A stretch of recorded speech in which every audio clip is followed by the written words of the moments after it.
திரைத்துறையினர் தியாகராஜ பாகவதரை கண்டுகொள்ளாதது ஏன்? தமிழ் மாநில Vishwakarma workers union கேள்வி. ஏழிசை தென்றல் MK தியாகராஜ பாகவதரின் 116வது பிறந்த நாளை முன்னிட்டு அவர் பிறந்த மாவட்டமான திருச்சியில் மத்திய பேருந்து நிலையம் அருகே உள்ள அவரது மணிமண்டபத்தில் பல்வேறு அமைப்பினர் கட்சியினர் அவரது உருவ சிலைக்கு மாலை அணிவித்து மரியாதை செலுத்தினர். இதன் ஒரு பகுதியாக விஸ்வகர்மா ஒர்க்கர்ஸ் யூனியன் சார்பில் மாநில பொதுச் செயலாளர் மாரிமுத்து தலைமையில் நிர்வாகிகள் சுப்பிரமணி, யுகபாரதி, சந்திரசேகர், வேலு, பழனி, காமராஜ், தங்கதுரை, கணேசன் உட்பட 100க்கும் மேற்பட்டோர் தியாகராஜ பாகவதர் உருவச் சிலைக்கு மாலை அணிவித்து மரியாதை செலுத்தினர். தொடர்ந்து செய்தியாளர்களுக்கு மாநில பொதுச் செயலாளர் மாரிமுத்து அளித்த பேட்டியில், நாட்டிற்கு அடிப்படையான தேவைகளை செய்பவர்களில் 5 விஸ்வகர்மா தொழிலாளர்கள். அவர்களது பிள்ளைகளுக்கு கல்வியில் மேன்மையடைய தனி இடஒதுக்கீடு வழங்க வேண்டும். தமிழகத்தின் திரையுலகில் முதல் சூப்பர் ஸ்டாராக விளங்கும் MK தியாகராஜ பாகவதற்கு எந்த ஒரு விழாவும் திரைத்துறையினர் எடுப்பதில்லை. அவர் விஸ்வகர்மா என்பதினால் அவர்களை ஒதுக்குகிறீர்களா?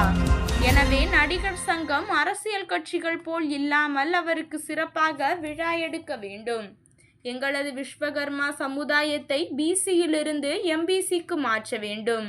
தியாகராஜ பாகவதரின் புகழை இந்த இளைய சமுதாயத்தை எடுத்து செல்லும் வகையில் அவர் கடந்து வந்த பாதை, சுதந்திர போராட்டத்திற்கான பங்கு குறித்த வரலாற்றை மணிமண்டபத்தில் கண்காட்சியாக கொண்டு வர வேண்டும் என கோரிக்கை வைத்தார். முதல்வர் ஸ்டாலின் ஐயா அவர்களுக்கும் இன்று பிறந்தநாள். அவர்களிடம் மிகவும் தலைவணங்கி எங்கள் மக்களின் சார்பாக வேண்டி கேட்டுக்கொள்கிறேன். எங்கள் மக்களுக்கான தனி இடஒதுக்கீடை நீங்கள் தரும்படி உங்களை அன்போடு கேட்டுக்கொள்கிறோம். நிச்சயமாக சார், நிச்சயமாக கொடுக்கணும். இது எங்கள் சமூக மக்களின் சார்பாகவும் நாங்கள் கொடுக்கிறோம். திரைத்துறையில் ஒவ்வொரு நடிகர்களுக்கும் திரைத்துறையினர் வந்துட்டு மிகவும் சிறப்பாக நீங்கள் கொண்டாடுறீங்க, விழா நடத்துகிறீங்க.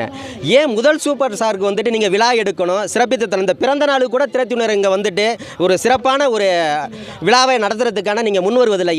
ஏன் இந்த விஸ்வகர்மா மக்கள்ன்ற காரணத்துக்காக நாங்கள் ஒதுக்குறீங்களா?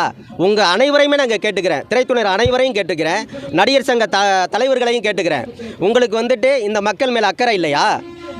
இந்த இந்தியாவோட முதல் சூப்பர் ஸ்டார்னு உங்களுக்கு வழிகாட்டியாக இருந்தவருக்கு உங்களுக்கு வழி நடத்தணும்னு உங்களுக்கு அக்கறை இல்லையா? அப்போ மேலோட்டமாக தான் நீங்கள் நடத்துக்கிறீங்களா? நீங்களும் அரசியல் கட்சிகள் பாரபட்சம் பார்ப்பது போல் நடிகர்களும் நீங்கள் நடிகர் சங்க தலைவர்களும் பாரபட்சம் பார்க்குறீங்க. அதுதான் உண்மை என்று நினைக்கிறீங்களா? இதை மாற்றணும்னா அடுத்த இந்த ஜெயந்தி விழாவில் நடிகர் சங்கத்திலேருந்து மிகவும் சிறப்பாக இந்த விழாவை நடக்கணும். அப்படி இருந்தால் தான் விஸ்வகர்மா மக்கள் உங்களையும் நம்புவாங்க. இல்லைனா அரசியல் கட்சிகள் போல தான் உங்களையும் நாங்கள் நினைக்க வேண்டியது இருக்கும் என்று உங்களுக்கு தெரியப்படுத்துகிறேன். இடஒதுக்கீடு தான் சார், BCயிலேருந்து MBC வரணும்னு சொல்லி கேட்டுக்கிட்டு இருக்கோம். நிறைய எங்களுடைய கோரிக்கைகள் கொடுக்கும்போது சட்டச்சிக்கல்கள் இருக்குதுன்னு சொல்லியிருக்காங்க தமிழ்நாடு அரசுலேருந்து. அதனால் நாங்கள் என்ன கேட்குறோன்னா, அடிப்படையில் நாங்கள் இந்த தொழிலாளர்கள் கொல்லர், தச்சர், இரும்பு வேலை செய்கிறவங்க கொல்லர், மர வேலை செய்கிறவங்க, தச்சு வேலை செய்கிறவங்க, பாத்திரம் செய்கிறவங்க கண்டார், சிற்ப தொழில்கள், கோயில்கள் இதெல்லாம் வடிவடிக்கிறவங்க சிற்பிகள், தங்க தொழில்கள் செய்கிறவங்க, நகை தொழில் செய்கிறவங்க வந்துட்டு இருக்காங்க.